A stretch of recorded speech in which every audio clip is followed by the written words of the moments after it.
Shalom, selamat sore, Bapak Ibu, Saudara terkasih dalam Tuhan kita, Yesus Kristus. Puji dan syukur pada Tuhan pada saat ini, kita masih diberikan kesempatan, kemampuan untuk dapat kembali mengikuti ibadah keluarga secara online. Biarlah sukacita dan terang Tuhan menyertai kita selalu. Terpujilah Tuhan Yesus Kristus.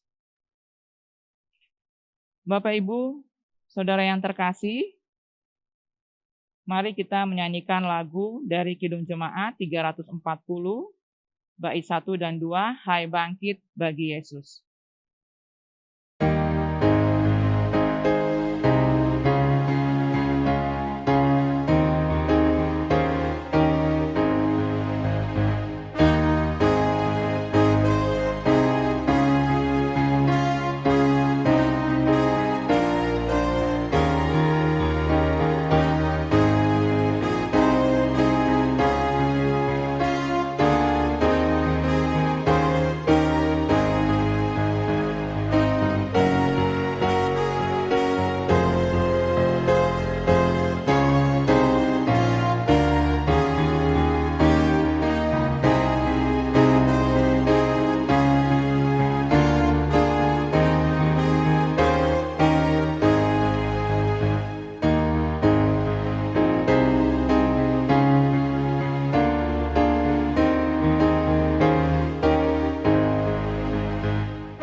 Bapak Ibu yang terkasih, marilah kita berdoa memohon pimpinan Roh Kudus dalam ibadah dan renungan kita sore ini.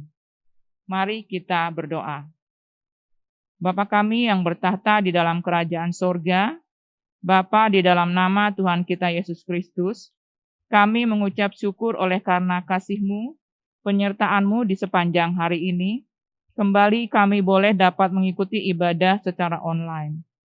Bapa, pada saat ini kami anak-anak-Mu mau mempelajari mendengarkan firman-Mu. Berbicaralah ya Tuhan melalui hamba-Mu. Urapilah kami dengan Roh Kudus-Mu, hingga firman-Mu menjadi pelita dan terang bagi perilaku hidup kami untuk kemuliaan dan kebesaran nama-Mu. Amin.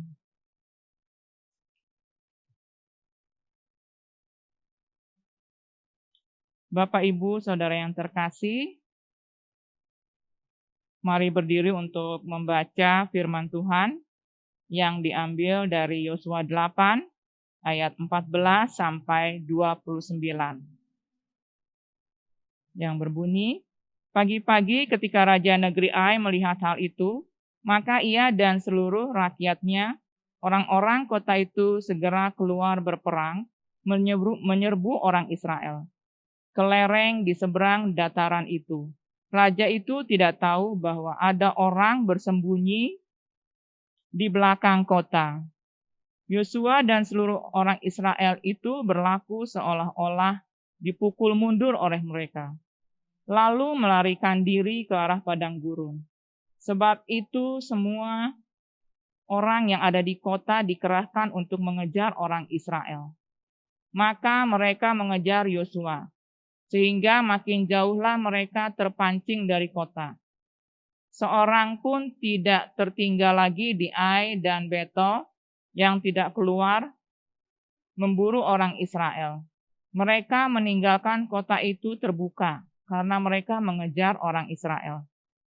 Lalu berfirmanlah Tuhan kepada Yosua, acungkanlah lembing yang ada di tanganmu ke arah Ai, sebab aku menyerahkan kota itu ke dalam tanganmu.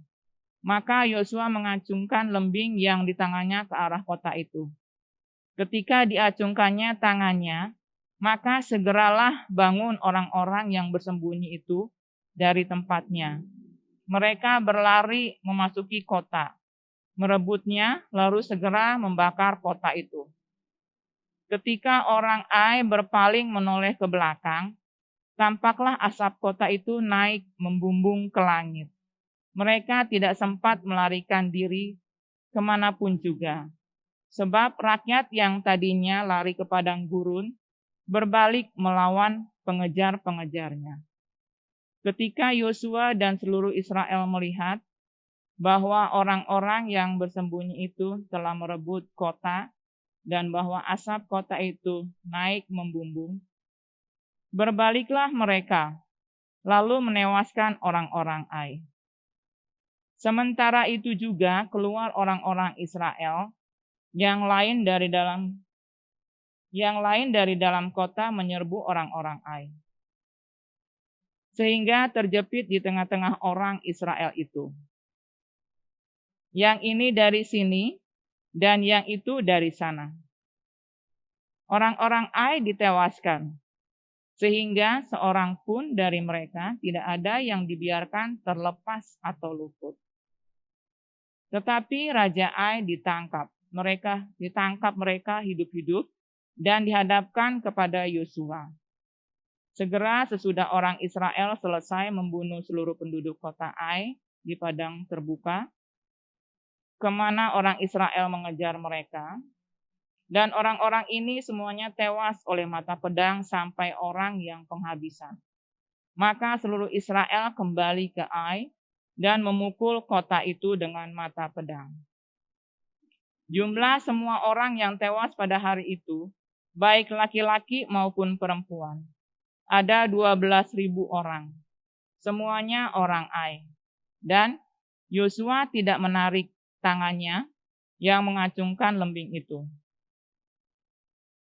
sebelum seluruh penduduk kota Ai ditumpasnya. Hanya ternak dan barang-barang kota itu dijarah oleh orang Israel, sesuai dengan firman Tuhan yang diperintahkannya kepada Yosua. Yosua membakar Ai dan membuatnya menjadi timbunan puing untuk selama-lamanya, menjadi tempat yang tandus sampai sekarang. Dan Raja Ai digantungnya pada sebuah tiang sampai petang. Ketika matahari terbenam, Yosua memerintahkan orang menurunkan mayat itu dari tiang, lalu dilemparkan di depan pintu gerbang kota.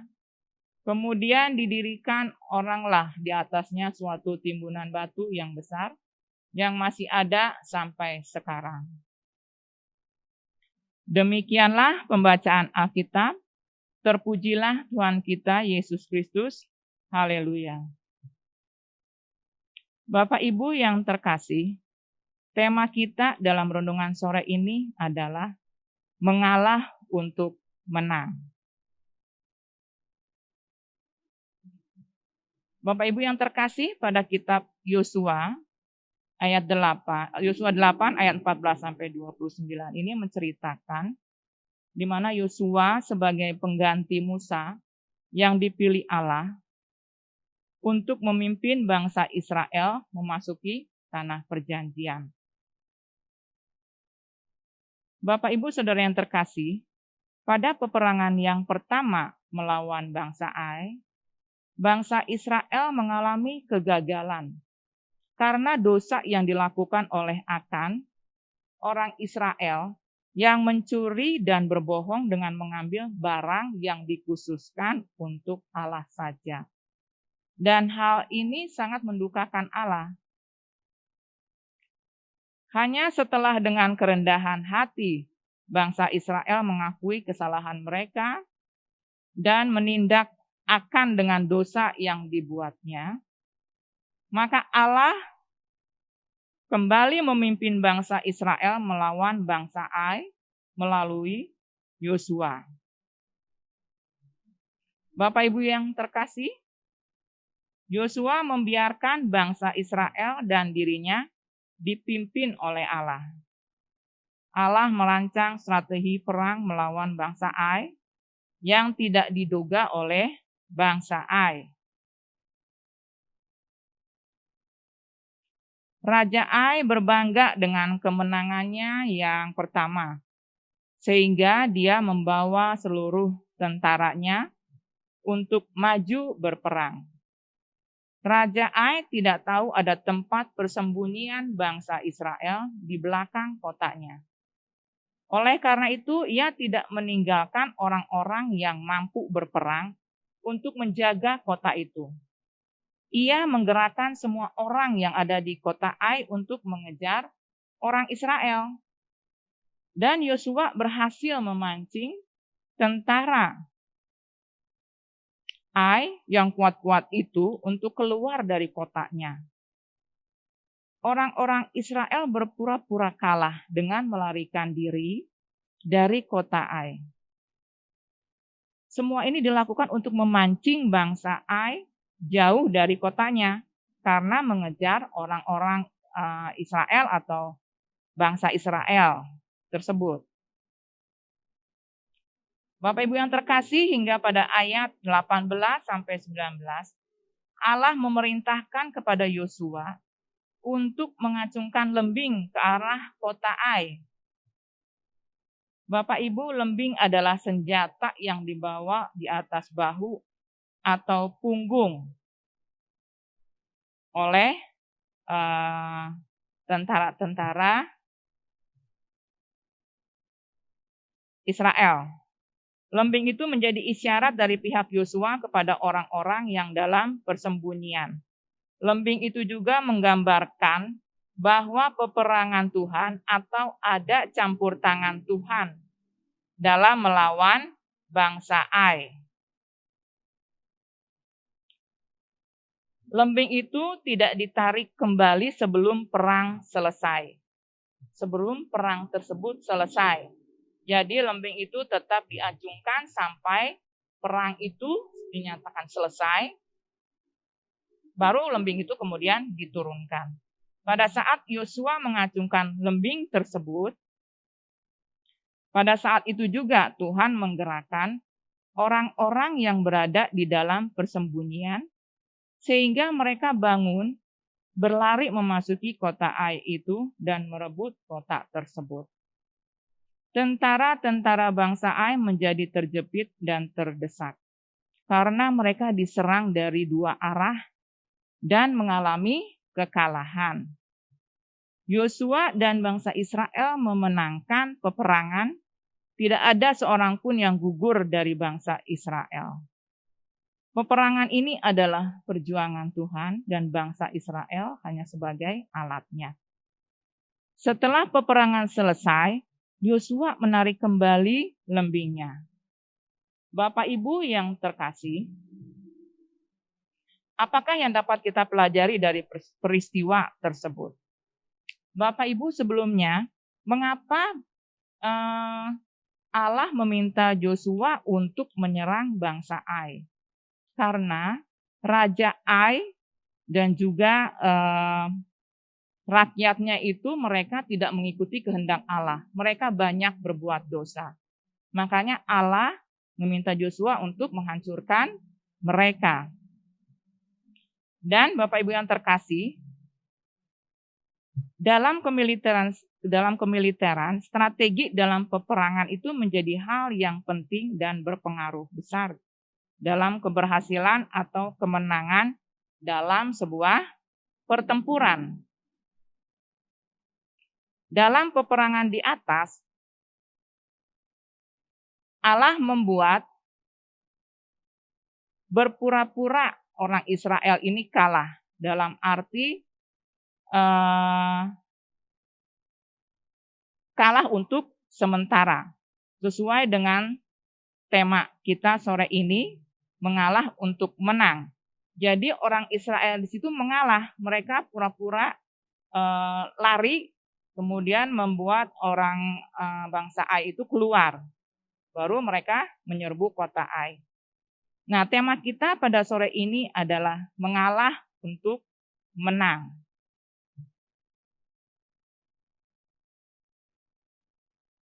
Strategi mengalah untuk menang kita pakai dalam pertempuran atau peperangan kita melawan situasi dan kondisi yang kita rasakan berat dalam kehidupan kita. Peperangan atau pertempuran adalah sebuah gambaran kesulitan atau masalah, tantangan yang harus kita hadapi dalam kehidupan sehari-hari, khususnya di dalam kehidupan rumah tangga atau keluarga kita masing-masing. Bapak Ibu yang terkasih, khususnya di masa pandemi ini, di mana sekarang COVID kembali naik dan kembali orang lebih mengencangkan untuk melaksanakan protokol kesehatan, tidak lupa dan seperti kita ketahui kembali sekolah-sekolah pun dirumahkan, kemudian kantor-kantor juga bekerja dari rumah. Bapak Ibu, bila saya boleh bercerita sedikit, pada saat pertama kali COVID-19 ini melanda, saya benar-benar merasa ketakutan. Karena pada saat itu begitu banyak kematian yang terjadi atau begitu banyak orang yang meninggal karena COVID ini, Bapak Ibu. Sampai-sampai pada saat itu saya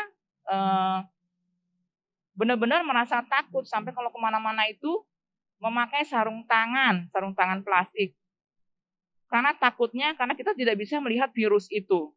Kemudian kalau misalnya ke belanja nih Bapak Ibu, sampai uang itu direndam di air sabun. Kemudian dicuci baru dijemur. Sampai sebegitunya Bapak Ibu karena saking takutnya dengan virus itu. Dan tetap kita juga menjaga protokol kesehatan. Lama-lama saya sendiri menjadi stres. Oh seperti ini. Lama-lama kita jadi bergerak itu benar-benar terbatas sama sekali Bapak Ibu. Dan kemudian lama-lama saya juga merasa capek kenapa seperti ini.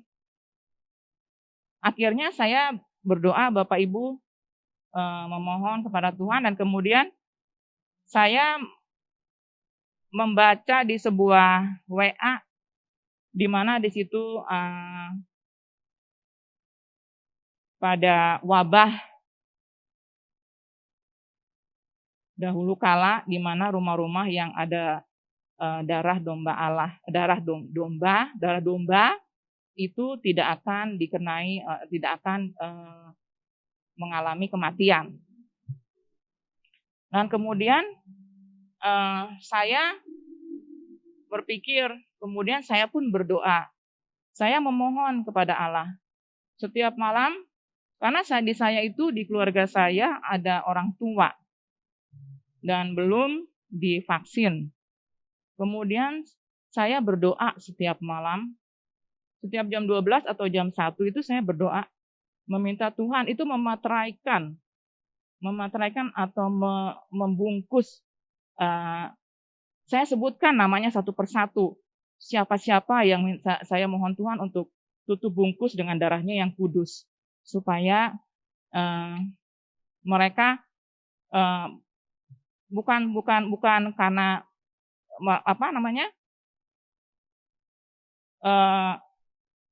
supaya mereka itu bisa terhindar, menurut saya bisa terhindar. Saya di situ berdoa setiap malam. Saya sebutkan namanya. Siapa-siapa orang yang saya ingin Tuhan Yesus itu tutup bungkus dengan darahnya yang kudus. Saya sebutkan tiap malam saya berdoa. Akhirnya saya memang mengalah dengan virus ini. Jadi sudah tidak lagi mencuci uang ataupun tapi tetap protokol kesehatan dijaga. Tapi tidak sampai seperti itu. Dan saya kemana-mana tetap memakai masker, kemudian hand sanitizer juga.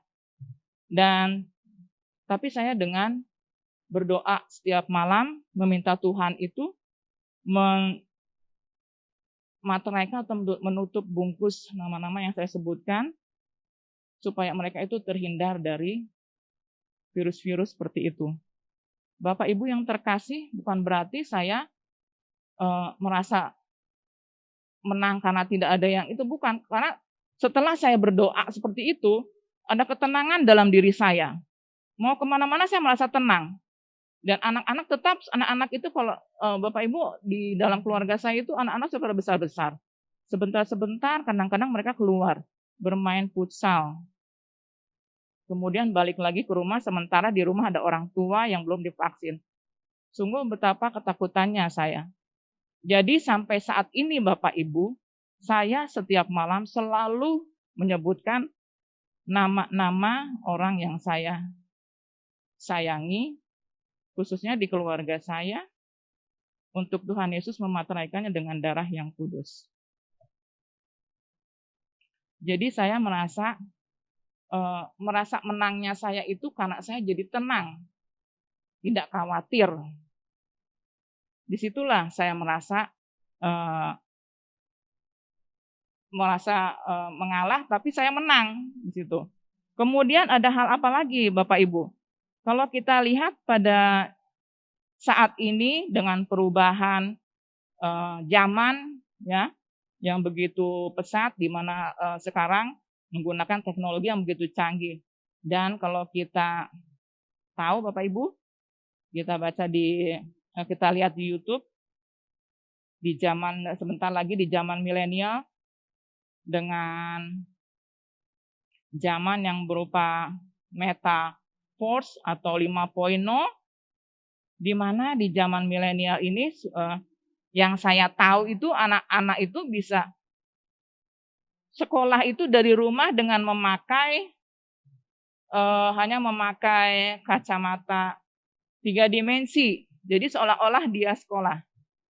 Nah, Bapak Ibu yang terkasih, kalau sampai itu terjadi, sungguh sangat tidak ada lagi toleransi. Berarti masing-masing di situ. Nah, menghadapi anak-anak di zaman seperti ini, kita juga harus bisa mempunyai strategi, di mana strategi mengalah untuk menang itu. Mengalah untuk menang maksudnya di mana? Kita mengalah terhadap anak-anak, bukan berarti kita mengalah membiarkan anak-anak. Tapi mengalah itu menghadapi mereka dengan penuh lemah lembut. Maksudnya dengan penuh menghadapi mereka bukan dengan kekerasan atau egoisme kita, tapi dengan mengarahkan mereka dengan kasih atau dengan sentuhan atau lemah lembut untuk mereka dengan kata-kata yang baik, di mana mereka bisa mendengarkan kita dengan baik pula, tapi tidak dengan kemarahan atau konflik. Karena kalau kita memaksakan atau dengan kekerasan, maka akan terjadinya konflik. Dan hal itu, apa yang kita inginkan tidak akan terjadi. Itu diantaranya. Bapak Ibu yang terkasih, banyak sekali masalah-masalah yang kita hadapi dalam kehidupan ini, baik masalah ekonomi, di mana kemarin Bapak Ibu di TV saya lihat ada seorang artis yang bunuh diri di hotel, menjatuhkan diri, ya. Nah, dia depresi menghadapi kehidupan ini, kalah dalam menghadapi kehidupan ini. Bapak Ibu, mengalah itu bukan berarti kalah, mengalah itu mundur untuk sebuah kemenangan. Bukan berarti kalah begitu saja. Dan seperti yang Tuhan Yesus ajarkan bagi kita pada Matius 5 ayat 38 sampai 41, di mana jangan kamu melawan orang yang berbuat jahat kepadamu dan kepada orang yang menginginkan bajumu. Serahkanlah juga tubuhmu. Dan siapapun yang memaksakan engkau berjalan 1 mil, berjalanlah bersamanya 2 mil. Nah, semua itu mempunyai arti yang sejajar. Dalam perumpamaan tersebut memiliki pesan atau ajaran untuk tidak membalas atau untuk mengampuni, bermurah hati, untuk memberi dan berkorban bagi orang lain. Kita perlu membela diri dari kejahatan namun tidak perlu membalasnya. Bapak Ibu yang terkasih, tidak menggunakan hak untuk membalas amarah atau hinaan, makian atau fitnahan, kelicikan atau kejahatan lain dapat menimbulkan besan bahwa kita itu kalah. Bila kita berselisih atau berselisih paham atau konflik dengan seseorang, kemudian kita tidak membalasnya, kadang-kadang kita emosi Bapak Ibu ya, karena perbedaan apa saja hingga terjadinya emosi. Dan kalau kita tidak melawan seolah-olah kita itu menjadi kalah, ya. Sebetulnya itu bukan kalah, melainkan mengalah. Kalau kita diam bukan berarti kita kalah, tapi kita mengalah. Mengalah bukan berarti kalah. Justru dengan mengalah kita mendapatkan kemenangan. Di manakah letak kemenangan itu Bapak Ibu? Kemenangan yang diperoleh justru pada sikap melawan tanpa harus membalas. Dengan tindakan yang sama yang dilakukan orang terhadap kita.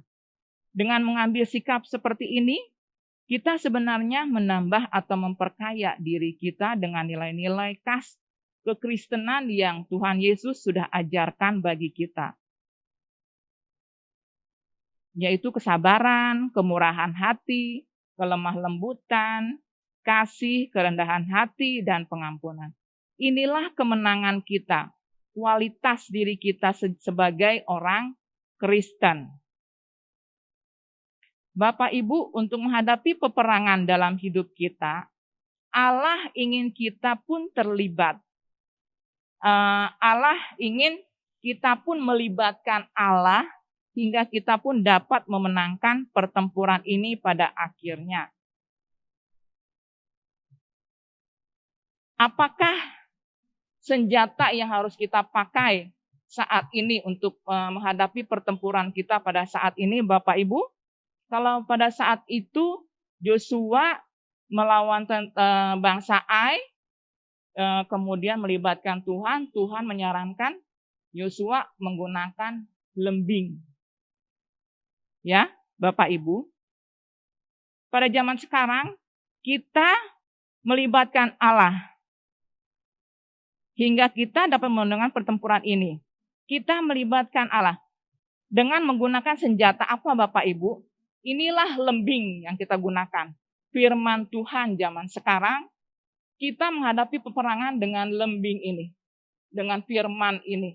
Dengan Alkitab ini, firman Tuhan. Bapak Ibu kita acungkan Alkitab, firman Tuhan kita acungkan. Sampai pada akhir peperangan kita di dalam dunia ini, baru kita turunkan Alkitab kita. Ya, sehingga kita memperoleh kemenangan. Kemenangan yang datang dari Allah.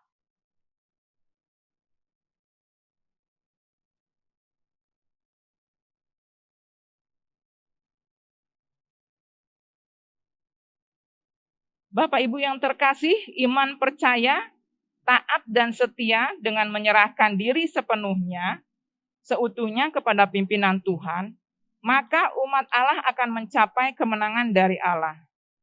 Tetapi jika orang percaya memakai jalannya sendiri, pastilah ia akan mengalami kegagalan.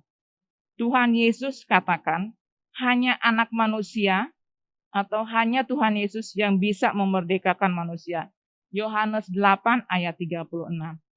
Salib Tuhan Yesus merupakan kemenangan Allah yang tertinggi melalui sikap mengalah anak manusia pada saat proses penyaliban, di mana dia dihina, dicaci maki, dipukul, tapi tanpa memberikan perlawanan.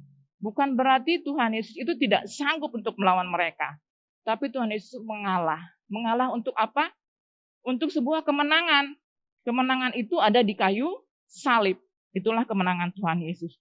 Itulah kemenangan tertinggi dari Tuhan kita Yesus Kristus. Terpujilah Allah Tuhan kita Yesus Kristus. Amin.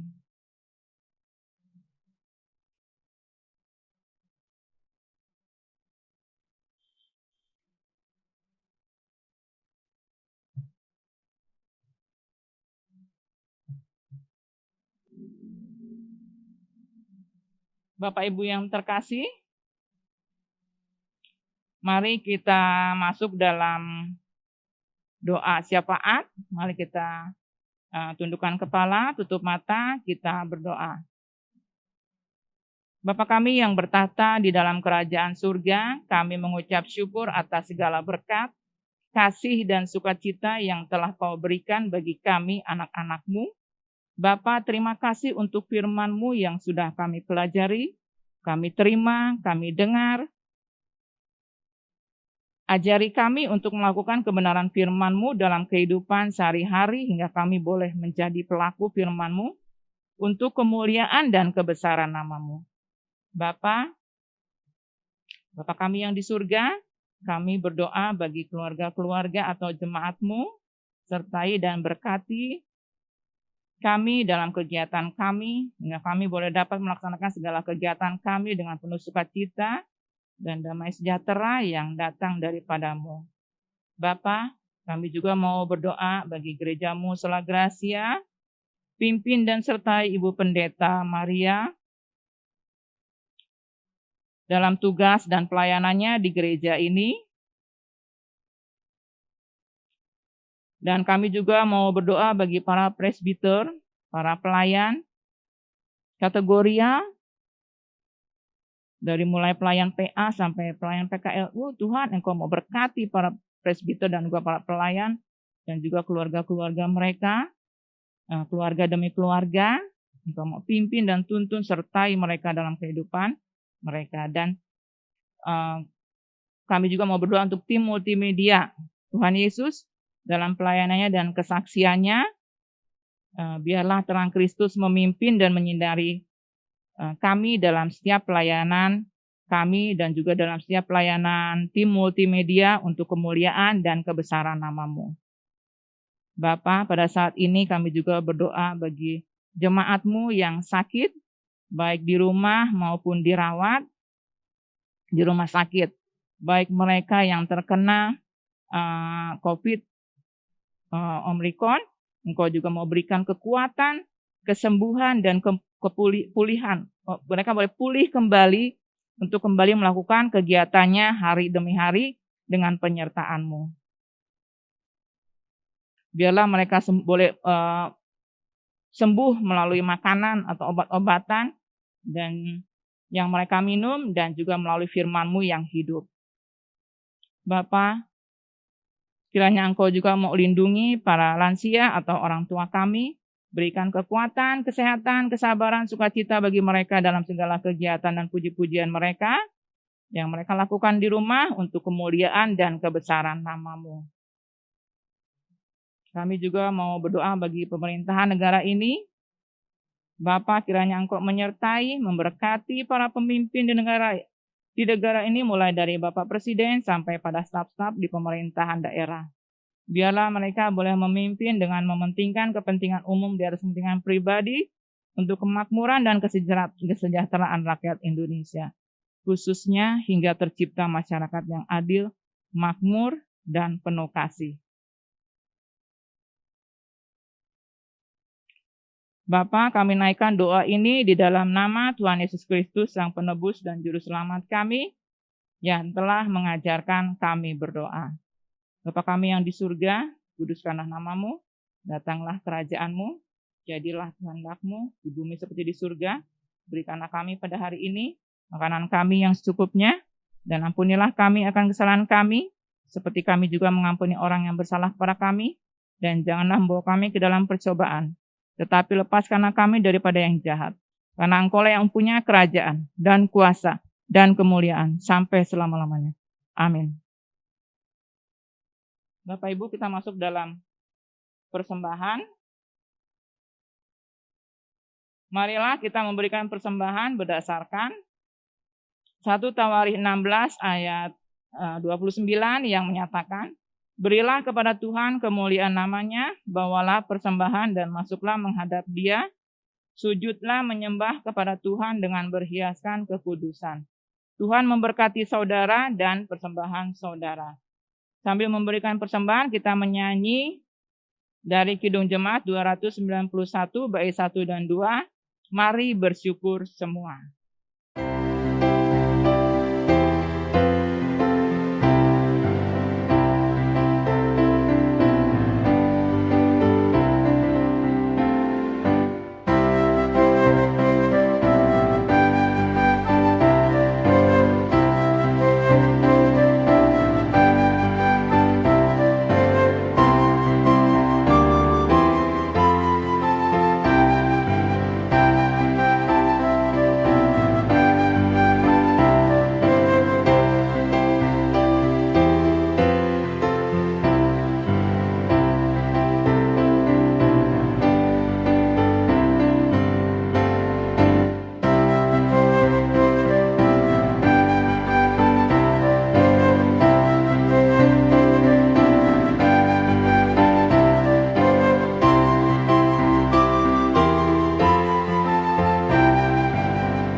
Bapak Ibu yang terkasih,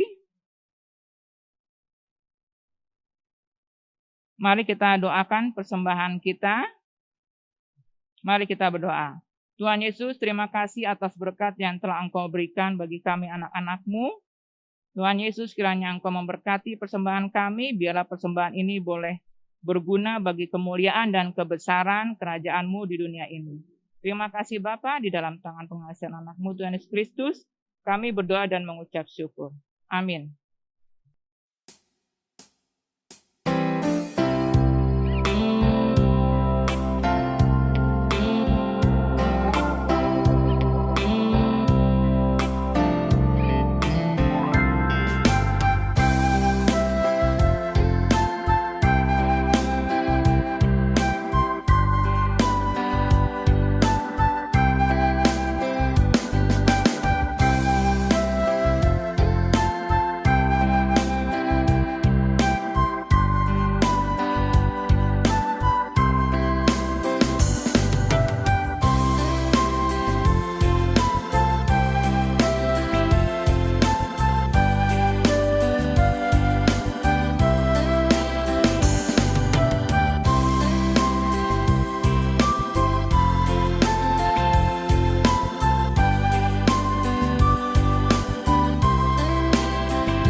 Bapak, Ibu, Saudara yang terkasih, mari tetap berdiri untuk menerima berkat Allah.